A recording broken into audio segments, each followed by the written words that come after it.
Thank you. I got promoted. I am thrilled to be with you. This is one of the most exciting programs at Auburn University. I'm a huge fan of it, and I'm going to tell you why in a few minutes. But first, I just wanted to briefly remind you that Auburn University is in the middle of a strategic planning process. We have 5 strategic priorities. Number 1 on the strategic priority list is student success.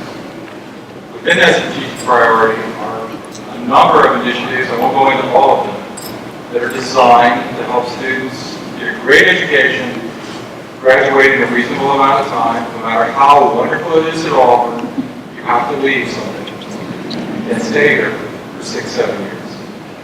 Actually, we made significant progress on that in recent years. I'm real proud of what my group has done, and Dr. Ellahan, Associate Professor for Undergraduate Studies, in helping us move down that path. What I wanted to talk to you about is my philosophy about the land-grant mission, very briefly. Over 150 years ago, the land-grant universities were established to be universities for the people. I have become increasingly passionate about the part of that as a commitment to access, to make getting a great education at a university like Auburn possible for all people that want to achieve that goal. We're doing everything we can to achieve that. We went through the planning process. We discovered that only about 14% of our students are Pell Grant eligible. What does that mean? That means that only about 14% of our students have financial need as defined by the federal government. We would like to move that up into the 20% range because we feel strongly that we need to do everything we can to help those that have the talent and ability to come and get a great education at Auburn University. So we're committed to doing that in a variety of ways, not the least of which is providing scholarships so that students can come here that don't have that kind of support. I wanted to briefly share, if you don't mind me personalizing a little bit, my background. I'm the son of a minister. My parents didn't have a lot of means when I went off to college. I come from a large family. And so what we discovered was that my parents made just enough money to not meet the federal requirements, but yet I still had financial need in order to go to college. My parents really weren't able to provide a lot of support. I went to Purdue University. I was able to get scholarships, and I quickly discovered there were a lot of people helping me that I never met. And to this day, there are probably people that helped me along the way that I'll never fully appreciate. But the thing I love about the PLUS Scholarship Program is it creates an opportunity for first-generation students to come to a university like Auburn and get the tools that they need to be successful, get the additional scholarship money in order to go down that path. And it's the right thing to do. I think that's the best way to describe it. In my situation, when my wife and I got married, we always joke because my mother-in-law at the time, she's deceased now, but she used to say, well, what I bring to the table is more financial need.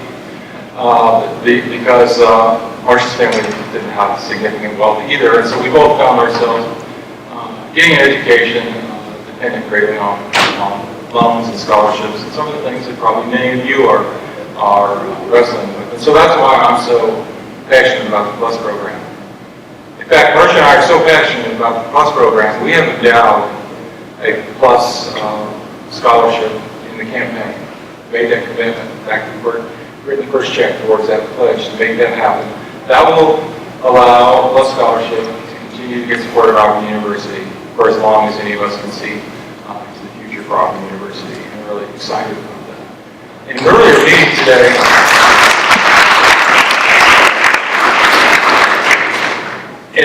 meeting today,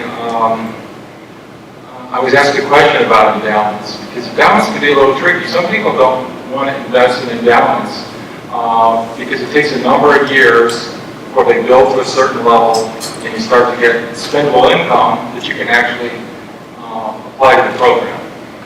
But the way to address that, and the thing that Marcia and I decided to do, is we would make our pledge for 5 years to build to that, get that endowment done.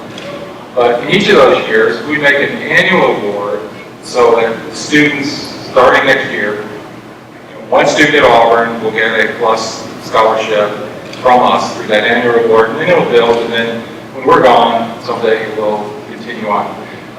And that's one way to, if you're thinking about endowments, that's a great way to do it. When I was dean of the College of Veterinary Medicine, some donors were reluctant to do endowments because they wanted to see the fruits of their labor. They wanted to meet the students who got the scholarship and those kinds of things. And so that's a way to do that, that everybody wins. It's great for the institution. I would like to thank the leadership group that's working with Dr. Jenna to help us grow this program. I'd like to thank the colleges and schools. One of the things I did as provost, not so much as Tim Businger, but as a provost, I used some of the provost funds that are available for academic programming. I put that on the table as a challenge to the deans as matching funds. And so for every dollar that they contribute to plus scholarships, my office contributes $1. And that's allowed us to increase the number of plus scholarships at a pretty significant level. I'd really like for us to get up in the 200 and 300 range. We're not quite there yet, but we'll get there in the next few years. To the students, I want you to know how proud I am of you. It's great to have you here with us. This is a wonderful institution. I'm not saying that just because I'm provost. I'm saying that because I've worked for Auburn University for 30 years. I've seen all the wonderful things that happen here, all the things that it does to add to the quality of your life. Some you can appreciate now, some you cannot even measure until you're able to look back 10 or 15 years from now. So with that, thank you very much for allowing me to join you. I look forward to a great lunch and a chance to meet more of you individually. So, thanks again, and Warrior.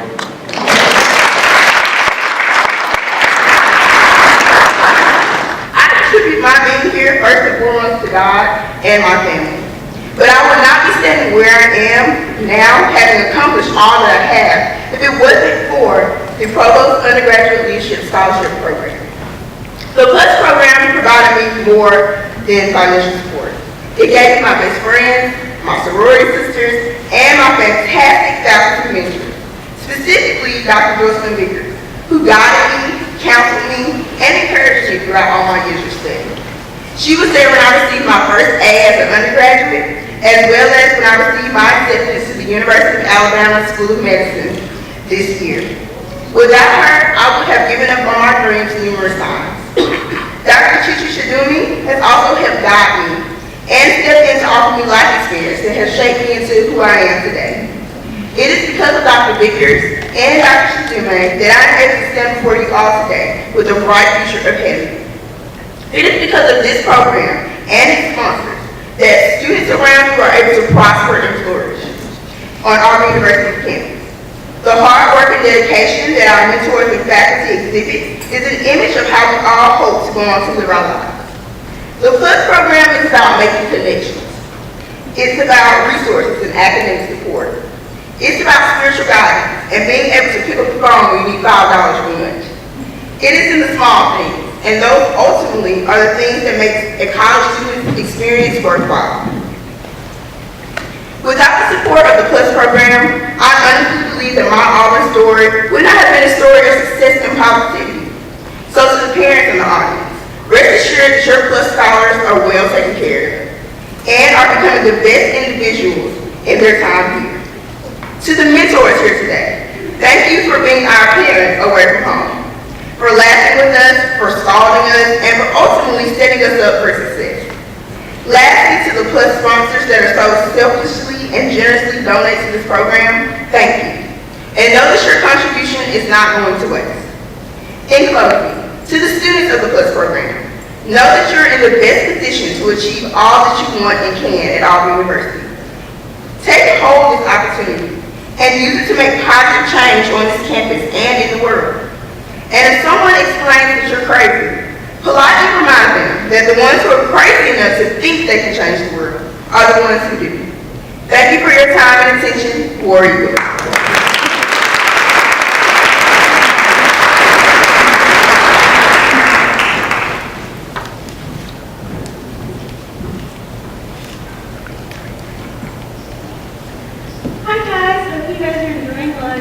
continue to eat.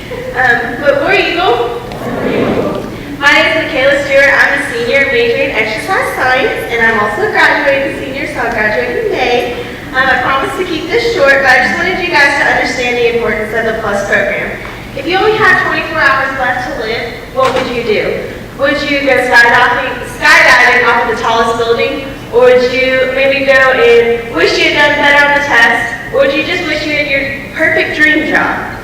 We've all been given the chance to come to Auburn University for the PLUS students that are here, and it's one of the finest schools in this country. But most importantly, we've become a scholar, but a PLUS scholar at that. Has it taught you, what has the PLUS scholarship taught you? Has it taught you to interact with other people and be a little more personable? Or has it taught you to actually get those study hours and learn how to study on your own? The PLUS scholarship is not just a monetary scholarship. It's not just a monetary value. It helps you grow into the person you want to be and the impact that you want to make. So I challenge each and every one of you to find something that you're passionate about and follow through with it. We only have, like the song says, 400 seconds in a day, and I challenge you to make the most of each of those seconds. Do something out of your comfort zone or go on an adventure before you graduate. When you get to the real world, things get real quick. So spend this time that we have at Auburn and make the best of it. So when I asked you in the beginning, if you only had 24 hours left to live, what would you do?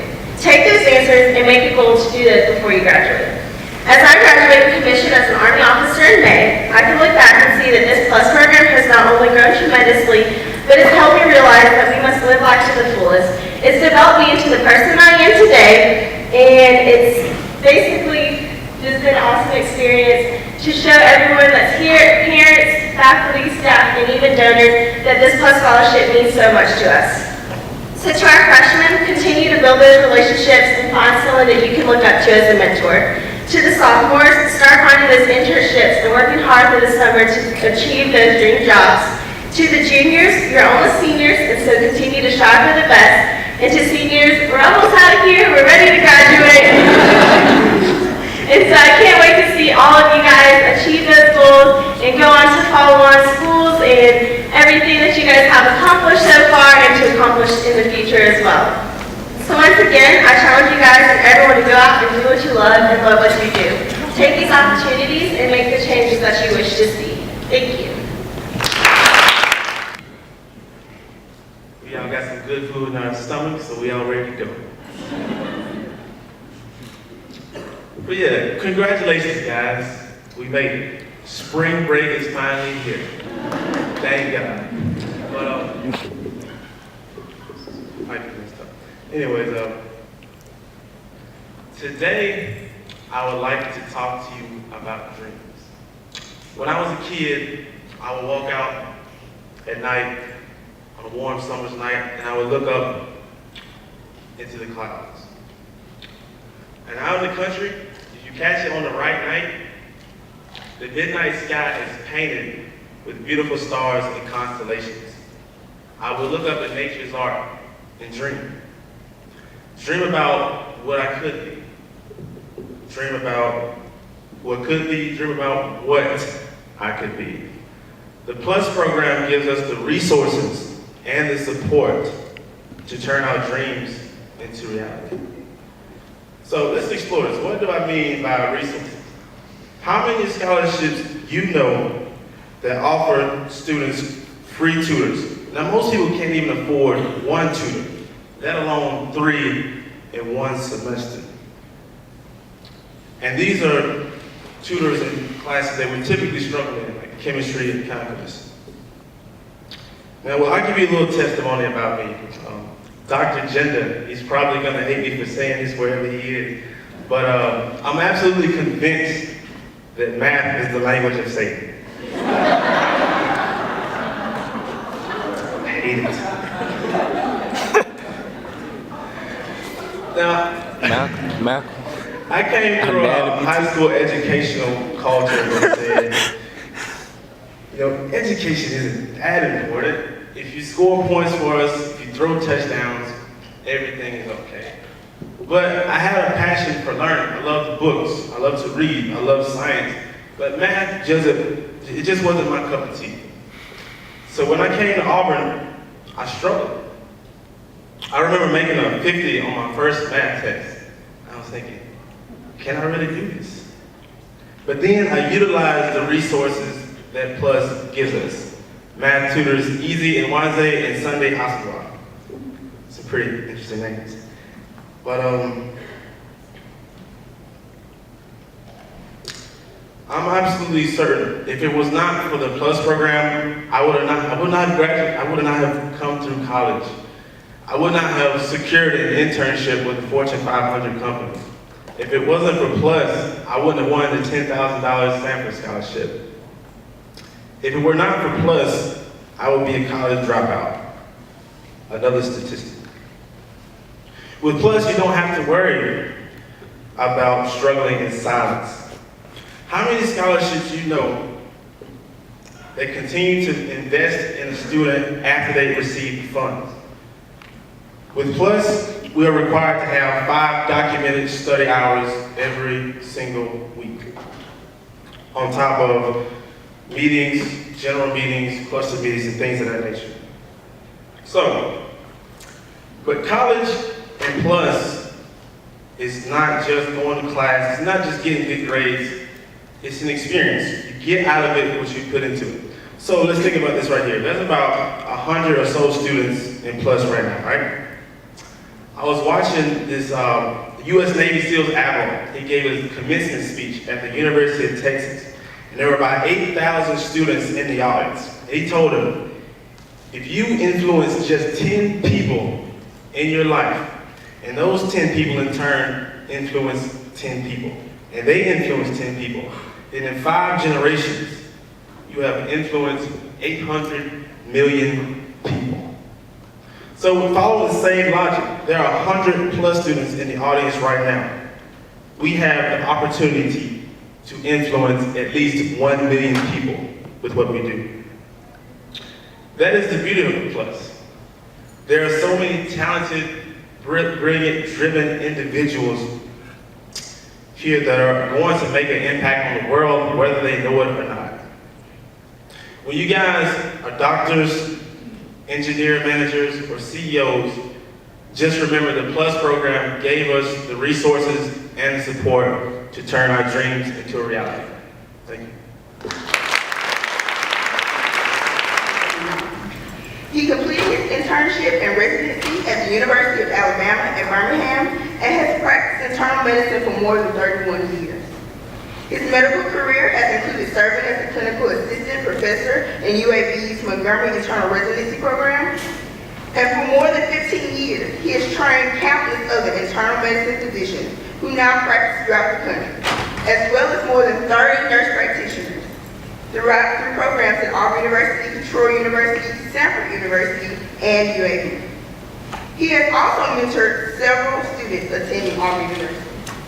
He has conducted clinical trials on the drugs in the center that he organized, the Mulberry Clinical Research Center. Throughout his career, Dr. Jernigan has been an active member of the Medical Association of Alabama and the American Society of Internal Medicine, where he has served as Vice President of the Alabama State Medical Association. He has been a past President and Vice President of the Montgomery County Medical Association. He volunteers with the Auburn University Cooperative Extension Program by giving lectures on prostate cancer and health screenings across the state. Dr. Jernigan also serves on the Auburn University Foundation Board. He is currently the first and only African American who has served as a special coroner in Montgomery County, Alabama. He has been recently celebrated in business publications as a 30-year business pioneer. Most recently, he has been honored to serve on the board of directors of the Service First Bank in Montgomery, Alabama. He is the first and only African American to serve on this corporate board.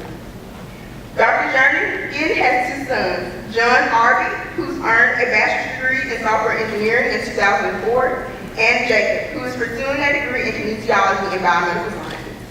Please welcome Dr. John A. Jernigan.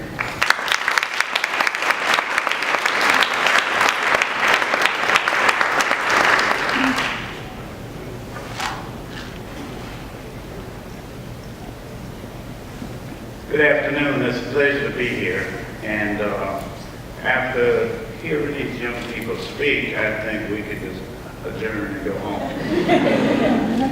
Most of the tips I have already been mentioned, so I think that what have been said have already been such wonderful stories and such wonderful ideas. There's very little else for me to say, but I'll say a few things anyway. I want to thank you for allowing me to come back home, come back to Auburn and share with these fine students, faculty, parents, and all involved. Just want to let you know that I'm happy to be back. There are 10 secrets that have been published in several books and publications, what it takes to be really, really successful. And we all have our own little tips on how well we study, or how we achieve things, and what we do to become the kind of leaders or become the kind of person that we become. And I would applaud anything you do that's in a positive way that helps you advance beyond where you start. I would like to share with some of the things that have helped shape me throughout this journey. The journey here as Auburn's first Black African-American pre-med student was not easy. It required having a positive attitude. So one of the first things I would like to share with you is thinking positive. How you think is everything. Point number one. Visualize where you want to be and imagine you in that position. It helps make the journey a lot more fun, a lot easier.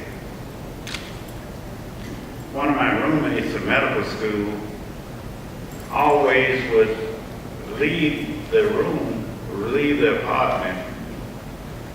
It depended on what he was studying, he became that particular month.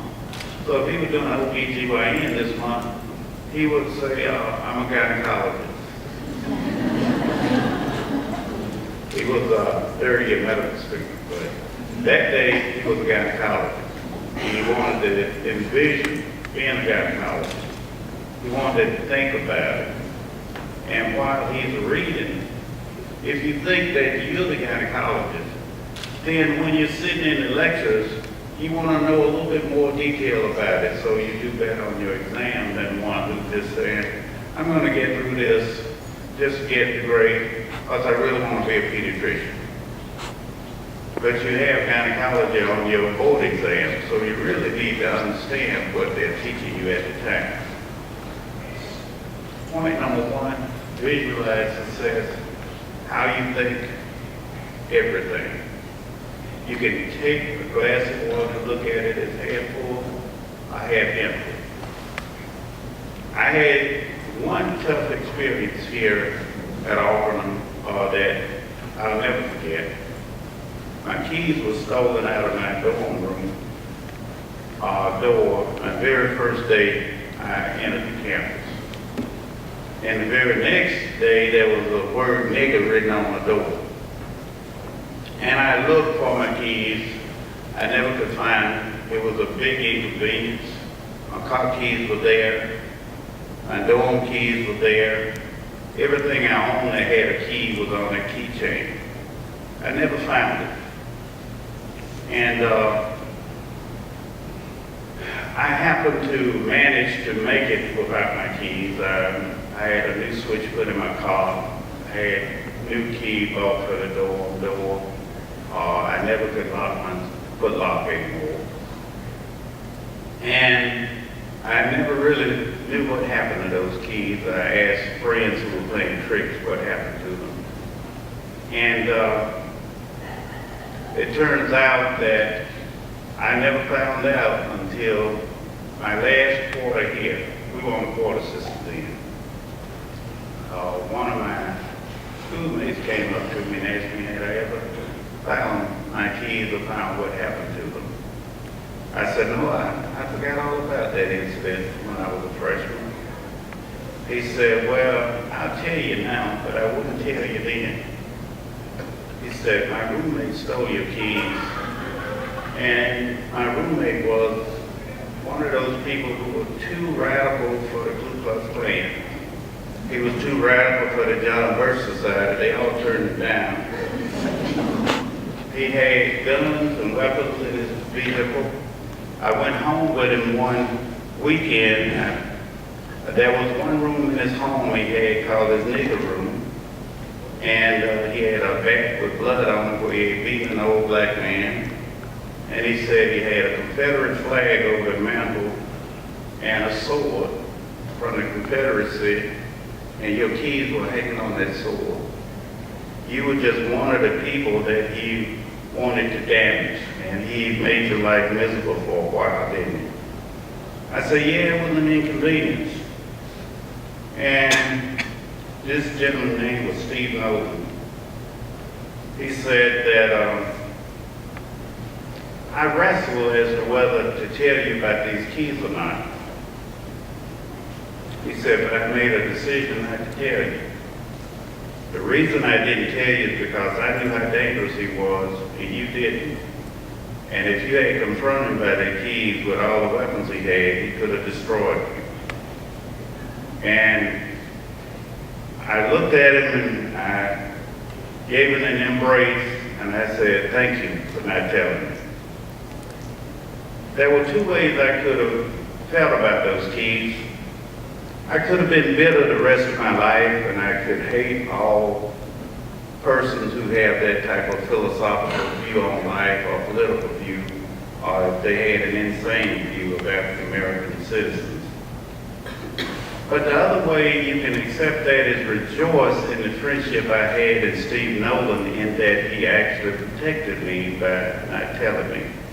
I was 17 at the time.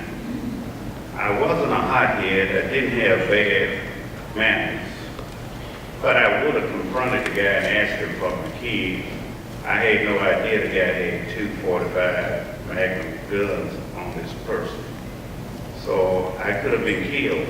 And as far as I'm concerned, I looked at that as a blessing and not a curse. How you think is everything. You can either look at the glass of water as half full or half empty. Try to see the positive in everything that you see on this campus. And even when there's negative, make it positive. When life gives you lemons, and we all want to have moments when we don't do as well, or we might fail, make lemonade. So if there's something negative, turn it and make it into something good for you. Point number 2, decide on your dreams and your goals. Create a plan. Make yourself a roadmap. In my case, it was pretty easy with the pre-med curriculum here at Auburn. The pre-med curriculum itself wasn't easy, but it had a nice roadmap to follow. You know, you had to take these courses first year, those courses second year, and it made it such that the roadmap was pretty easy to follow. Take action is point number 3. Just dreaming, as it once was mentioned, is just not enough. You have to make those dreams come alive. You have to be action-packed when it comes to that. Number 4, never stop learning. Take classes, read when not in school, read books, join a study group. If you're interested in a topic, study that topic, learn about it. Attend the special sessions if you need to. Try to keep ahead. The bridge program that they have here is a good example of about it earlier. Trying your best to continue to learn. A common question asked to me by young people about going into medicine is, man, how do you go to school that long?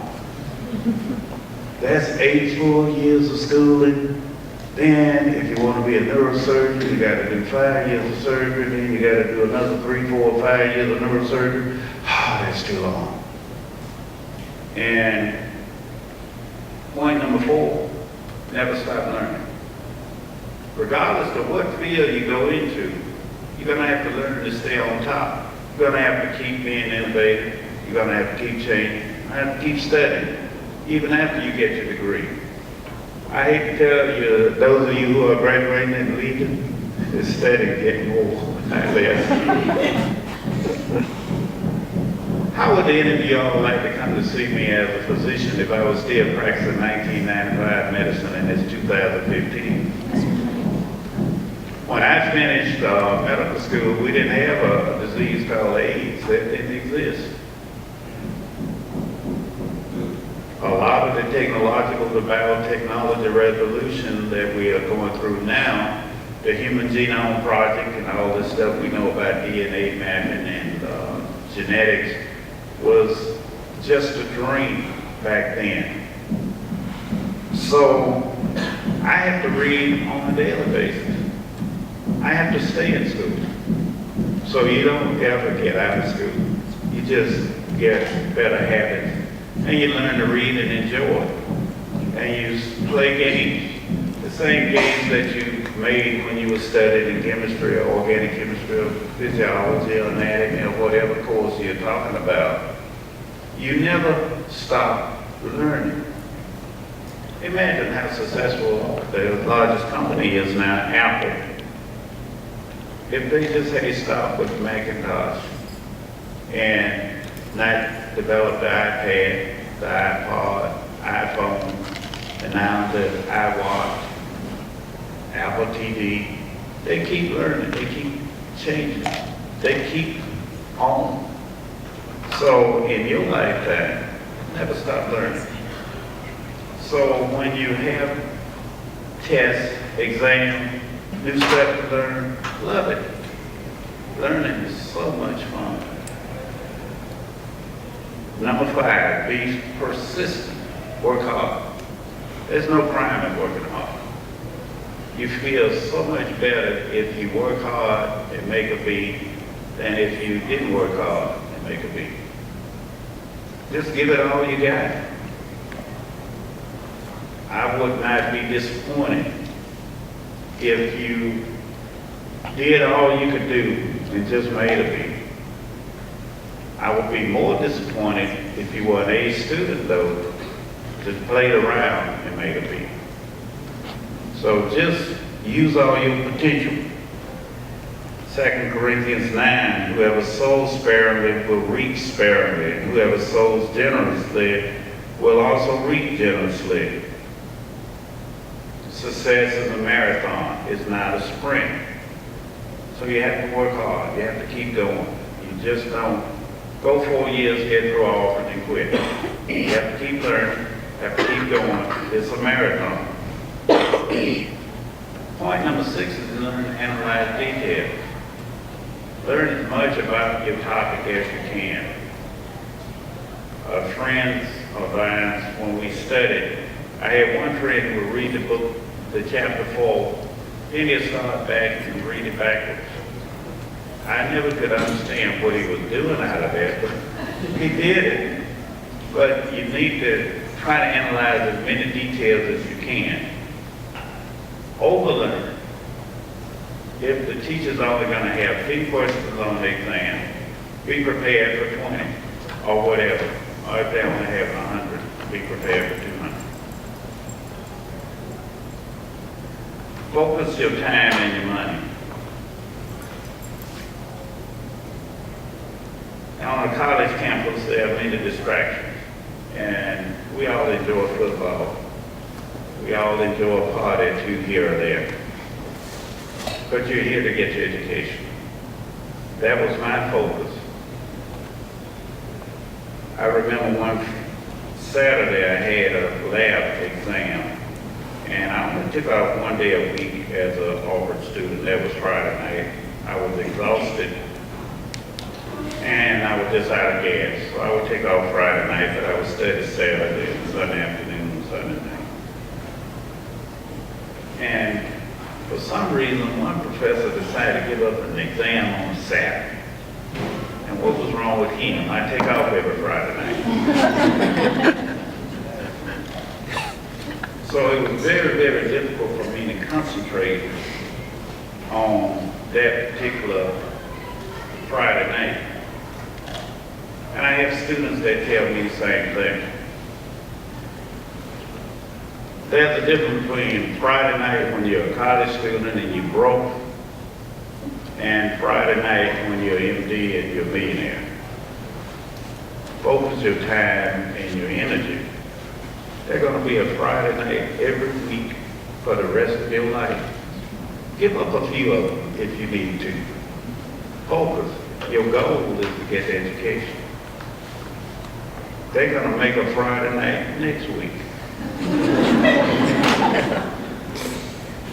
The other thing is, I'd rather sacrifice the Friday nights while I'm young, and when I'm older, I have money to really pay for a movie and pay for the dinner and enjoy a real Friday night in your tuxedo on the time.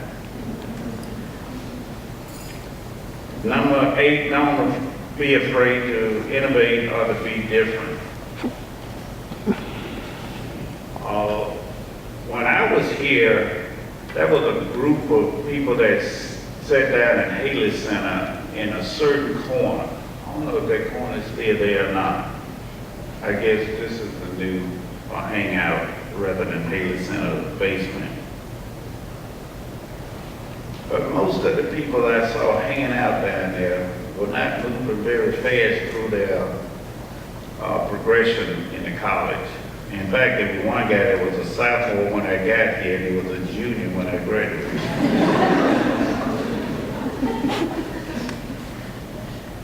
So, the people hanging around down there just didn't make a lot of sense to me. And so I just decided I would be different. I would hang around with the study hall and hang around with the people who were making all A's. That's what I did. I guess they enjoyed life and they had a good time. But now it's my time to smile.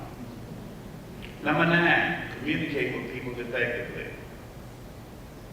Number 10, be honest and dependable. Take responsibility for what you do. When you make a promise, keep it. When you mess up, admit it. Without honesty, dependability, and responsibility, the other 9 secrets that I just shared with you won't add up to much. I would just like to thank you all for allowing me to come and share just a few words of wisdom with you. I want to congratulate all the PLUS scholars. I want to thank Dr. Gender and all the work of the faculty and staff here. This is a great university, and it has been good to me.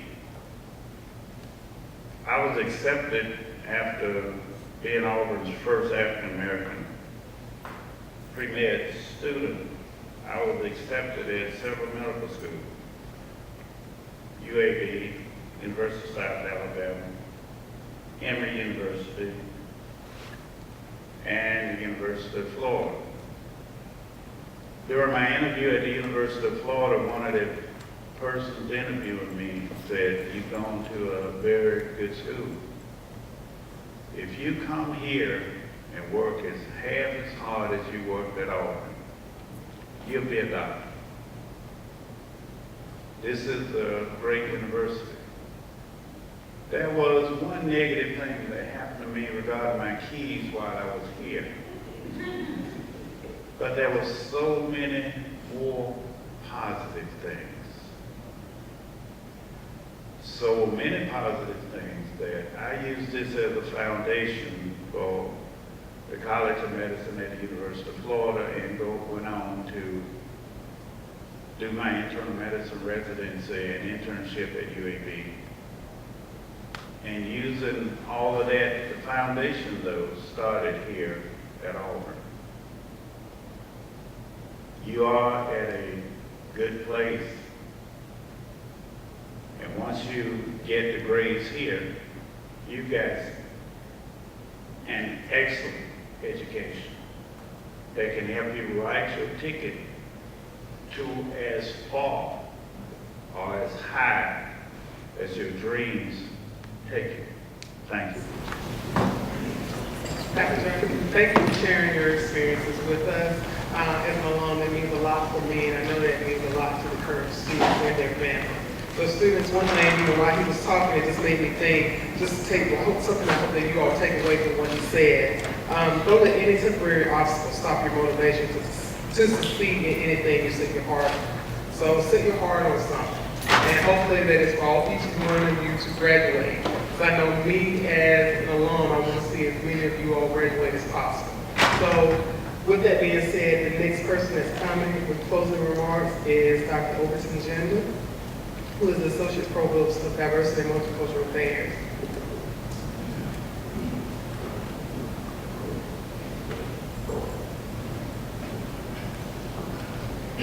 Across math, language of seven. That's it. No. Yeah. We need to fix that. I'm glad class can help.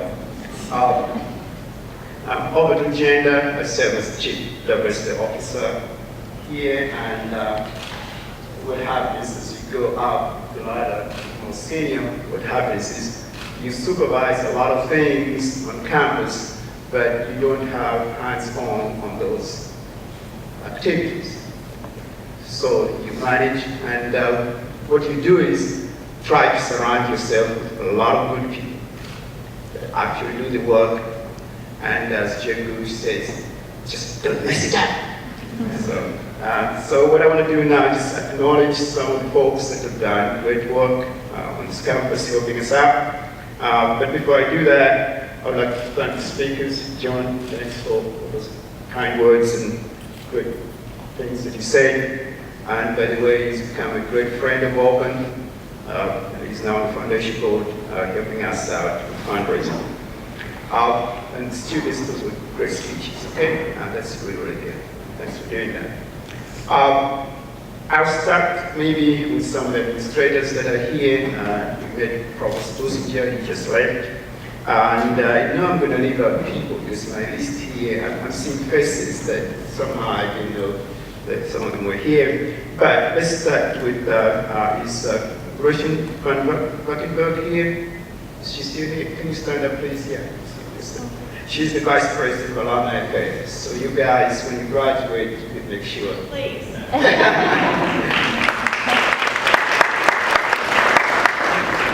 Currently, the Alumni Association is supporting a lot of class students, okay? So I would thank you for your continued support. Then, of course, you got, I'm sure you know, Bobby Woodard.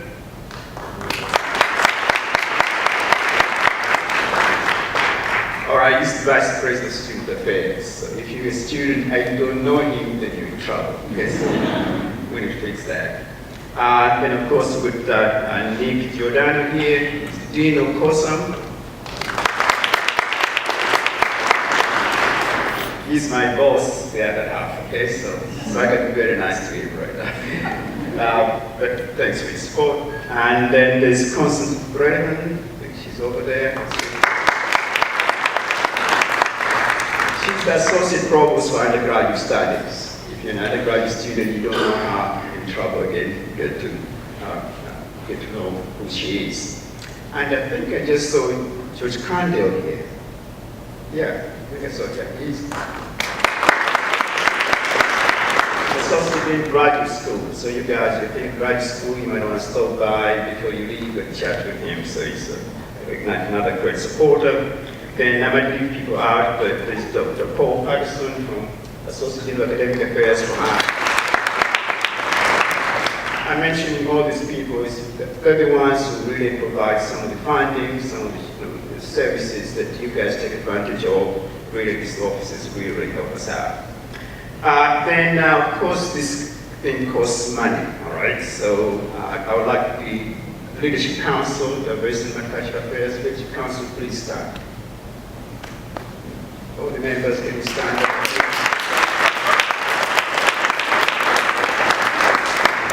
They're the ones who guide us and help us on what we do here at the university. They are alumni, and they also help us raise money, so you better be very nice to them.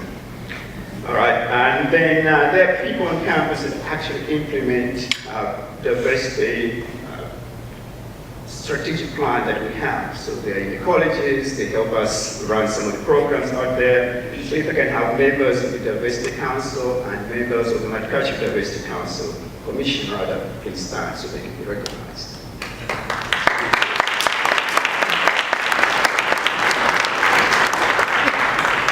They're the ones who have to decide whether you're going to have a plus scholarship or not in the end, so you better thank them.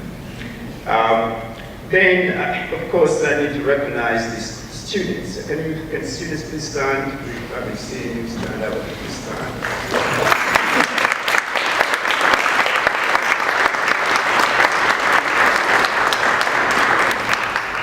Thank you. And what's interesting here, the provost keeps on saying, I don't know how we're going to do this, but he keeps on saying that he wants to have at least 200 students, 300. So if that happens, we'll find a big place where the board is functioning, and we'll find a lot of teachers, I guess, to help. Then, of course, we really appreciate parents being here. Can parents please stand? I'd like to see you. So you can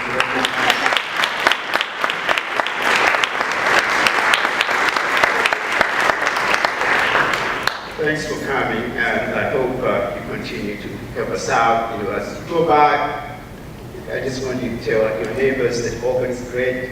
It's great, so that we can get more students to Auburn University.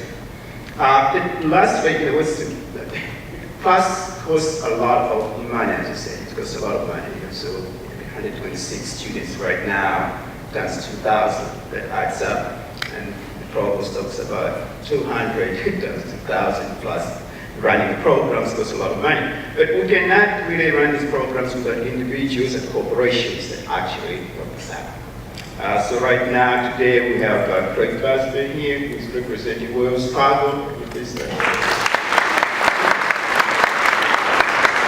representing our corporate donors. At the back of your program, you see there's a list of plus partners. Those are the ones that really support us, most of them support us throughout the years. Now, what is really key here is that you get folks, I did mention here to do this, but Dr. Jernigan, who just spoke here, he didn't tell you that actually he's giving a lot of money to the plus program. All right, so Dr. Jernigan, can you start so we can recognize you for the support?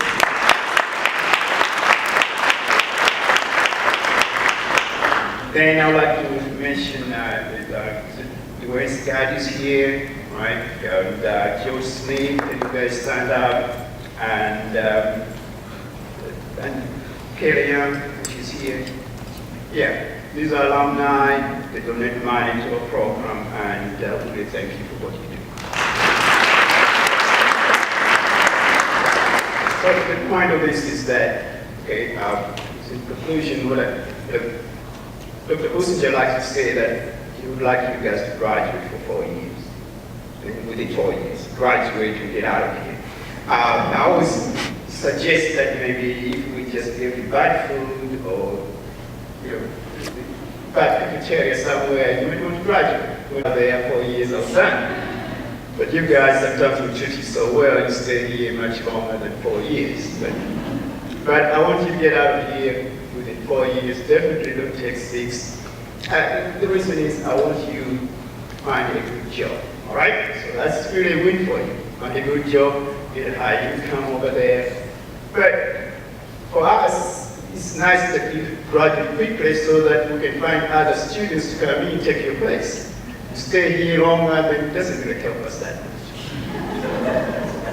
And 2, when you graduate, hopefully you're going to be successful and you're going to come to your door, knock at your door to ask for money. So it's very important that you graduate, find a good job. If you want to go to graduate school, that's fine, but please, when you go out there, don't forget about us. There are a lot of kids in high school that want to come to Auburn University, that can take advantage of the PASS program, and you cannot do this program without your help. Okay, so as you leave today, start thinking. If your dad gives you $100 check maybe next week after spring break, give $50 to PASS, I will accept anything. $1, that's the Obama way. $1 million people, you get $1 million. So it works. So again, thanks for coming, and I hope to see you again next year. For those of you who are still in school and those who graduate, please go and find a great job and send those checks back in.